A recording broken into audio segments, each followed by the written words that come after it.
एक सूफी फकीर हुआ बायजीद।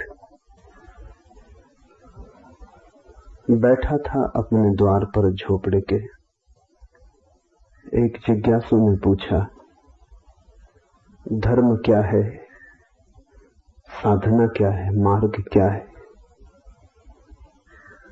तो बायजीद ने कहा, क्या करोगे जानकर?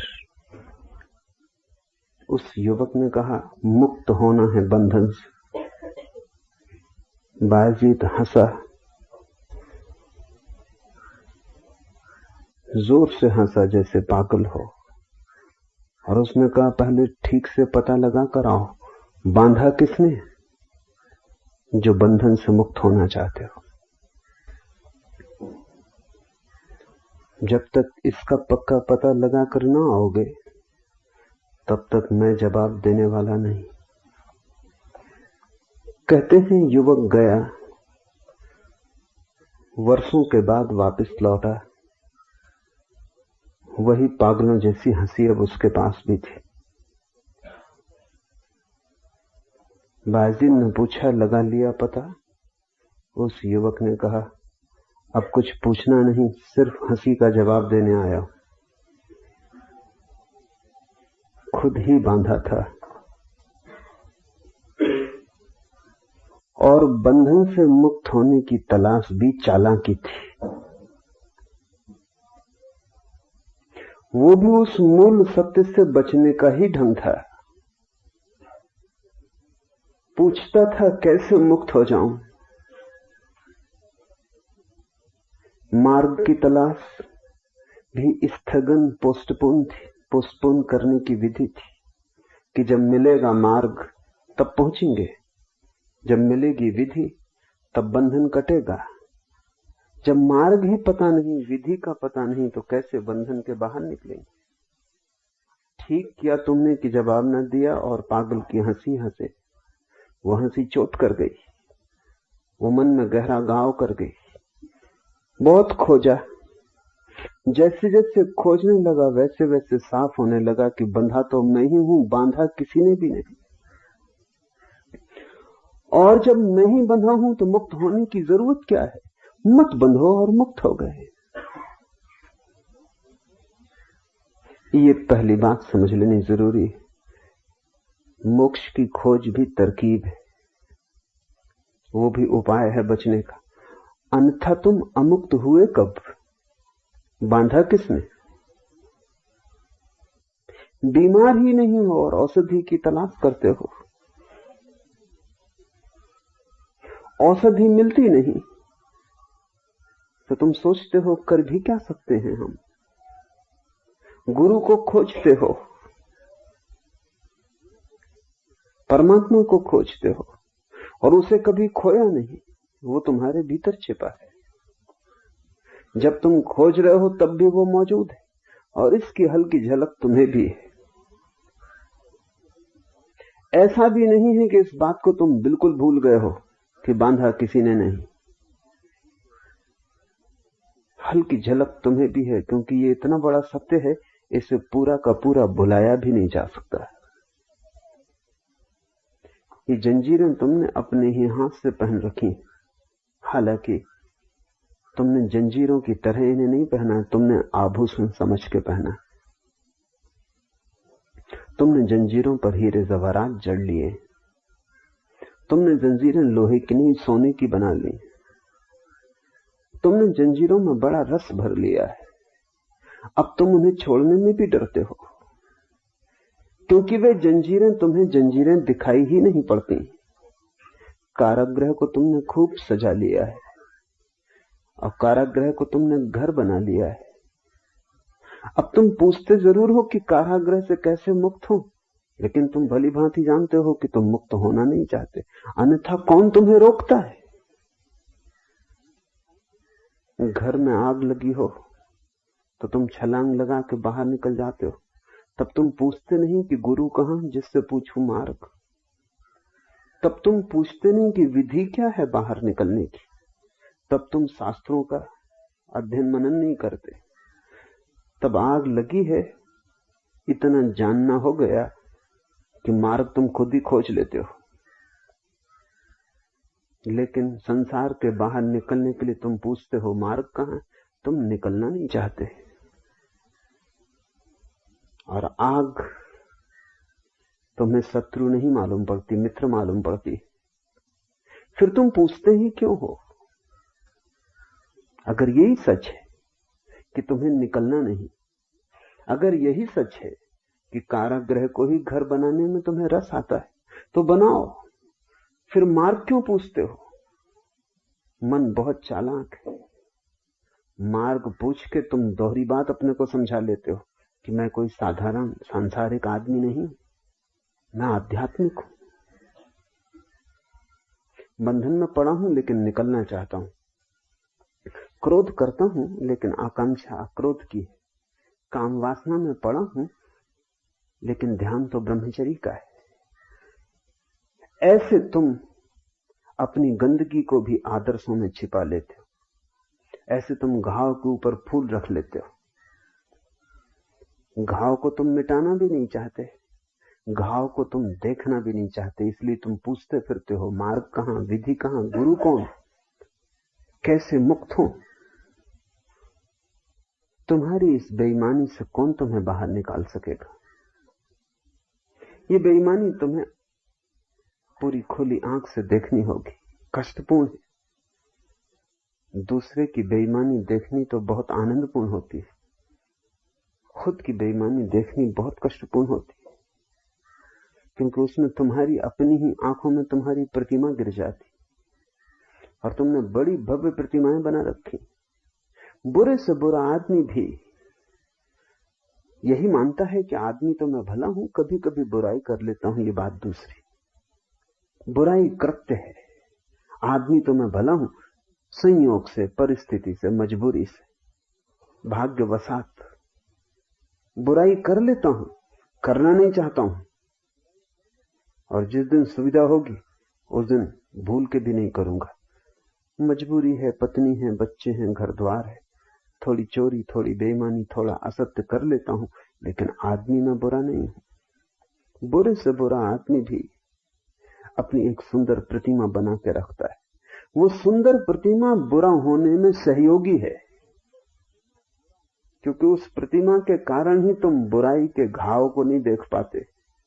उस प्रतिमा के कारण ही बुराई तुम्हें किस बुरी तरह बांधे हुए है और किस भांति जहर तुम्हारे रोए रोए में समा गया है, उसकी तुम्हें प्रतीति नहीं हो पाती। वो उस प्रतीति से बचने का उपाय है।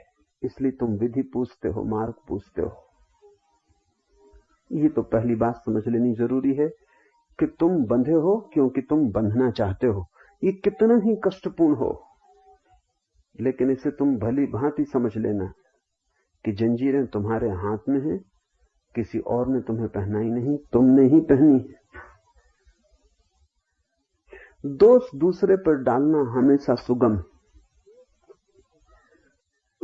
पति सोचता है पत्नी ने बंधन डाला हुआ है, कैसी मूढ़ता है।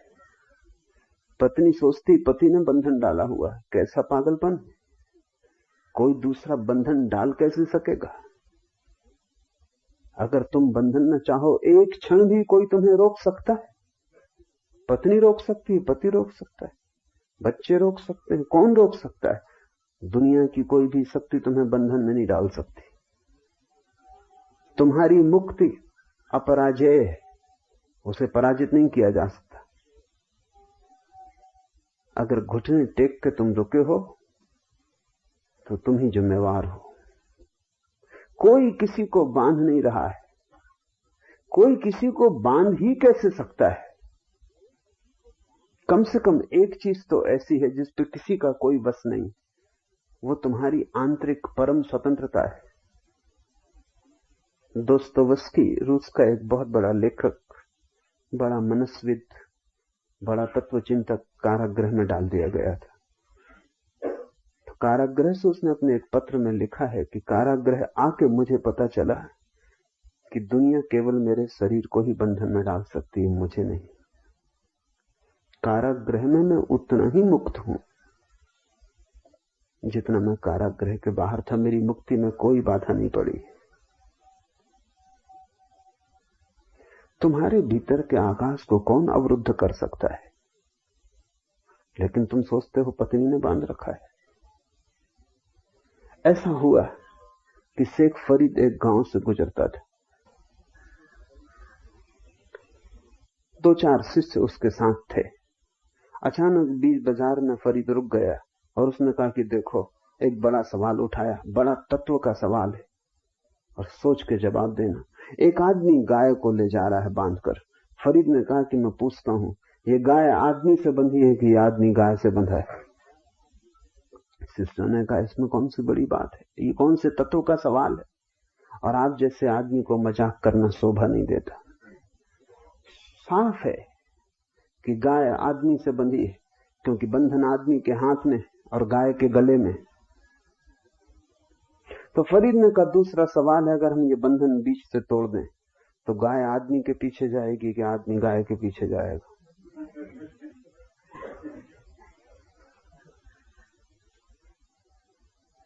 तब जरा अनुयायी चिंतित हुए। उन्होंने कहा, बात तो सोचने जैसी है, मजाक नहीं, क्योंकि बंधन तोड़ दो तो गाय भाग खड़ी होगी और आदमी गाय के पीछे भागेगा। तो फरीद ने कहा, मैं तुमसे कहता हूं कि आदमी के हाथ में बंधन नहीं, आदमी के गले में। ऊपर से दिखाई पड़ता है गाय आदमी से बंधी है, भीतर अगर देखोगे तो पता चलेगा आदमी गाय से बंधा है। नहीं, कोई पत्नी पति को कैसे बांधेगी? कोई पति कैसे किसी पत्नी को बांधेगा? तुम बंधना चाहते हो, लेकिन बंधन की जिम्मेवारी भी अपने पे नहीं लेना चाहते, वो तुम दूसरे पे डाल देते हो। इससे बंधना सुगम हो जाता है। हम कर भी क्या सकते हैं? चारों तरफ लोग बांधे हुए हैं, हम जाएं तो जाएं कहां, करें तो करें क्या, मुक्ति मिले कैसे? सारा संसार विराट है और बांधे हुए। दुकानदार सोचता है कि ग्राहक उसे बांधे हुए, लोभी सोचता है कि धन उसे बांधे हुए, कामी सोचता है कि कामनी उसे बांधे हुए, सांसारिक सोचता है कि संसार उसे बांधे हुए। नहीं, कोई तुम्हें बांधे हुए नहीं। तुम चालाक हो और तुम्हारी चालाकी गहरी है। तुम अपने को धोखा दे रहे हो, मगर धोखा कुशलता का है। दूसरा बांधे हुए है, इसलिए मैं क्या कर सकता हूं? इससे बंधे रहने में सुगमता हो जाती। हम सदा दूसरे पर दोष देते हैं। किसी ने गाली दी, तुम कहते हो इस आदमी ने मुझे क्रोधित कर दिया। कोई तुम्हें कैसे क्रोधित कर सकेगा? तुम असंभव की बात कर रहे हो, ये कभी हुआ ही नहीं। तुम क्रोधित होना चाहते हो तो गाली सार्थक हो जाती, तुम क्रोधित नहीं होना चाहते, गाली व्यर्थ हो जाती। एक सुंदर स्त्री निकलती, तुम मोहित हो जाते हो। सुंदर स्त्री तुम्हें मोहित कर रही है, तुम मोहित होना चाहते हो। राह पर हीरा दिखाई पड़ता है, तुम झपट के उठा लेते हो। हीरे ने तुम्हें निमंत्रण दिया या तुम वासना लेके चलते थे, वो वासना झपट पड़ी। दूसरे को दोष देना बंद करो, अन्यथा तुम कभी मुक्त ना हो सकोगे। क्योंकि अगर दूसरे ने तुम्हें बांधा है तो तुम कैसे मुक्त हो सकोगे जब तक दूसरा तुम्हें मुक्त ना करे? और दूसरे अनंत, तब मुक्ति हो नहीं सकती। अगर यही सच है जो तुम कहते हो कि दूसरों ने हमें बांधा है, तो फिर मोक्ष जैसी कोई संभावना नहीं। फिर तुम कभी मुक्त ना हो सकोगे। फिर बंधन अनंत है, क्योंकि दूसरे अनंत है। और तुम्हें ये छोड़ देगी पत्नी तो और स्त्रियां हैं, कोई और बांध लेगा। तुम करोगे क्या? तुम निर्वस हो, तुम बिल्कुल असहाय हो। तुम जहां जाओगे कोई ना कोई तुम्हें बांध लेगा। किसी न किसी का पट्टा तुम्हारे गले में होगा। अगर दूसरे ने बांधा है तो मोक्ष असंभव है। इसलिए कबीर, नानक, फरीद, सभी ज्ञानी इस सत्य को पहली सीढ़ी बनाते हैं कि इसे तो तुम बिल्कुल साफ कर लो, अन्यथा यात्रा ही ना होगी कि तुम ही बंधे हो। तब मुक्ति की संभावना है। क्योंकि तब तुम ही तोड़ सकते हो, तुम ही बंधे हो, तुम ही मुक्त हो सकते हो। न कोई तुम्हें बांधता है, न कोई तुम्हें बांध सकता है। तब एक और बात समझ लेनी जरूरी है जो बड़ी गहरी है। महावीर ने कहा है, कोई तुम्हें मुक्त भी नहीं कर सकता।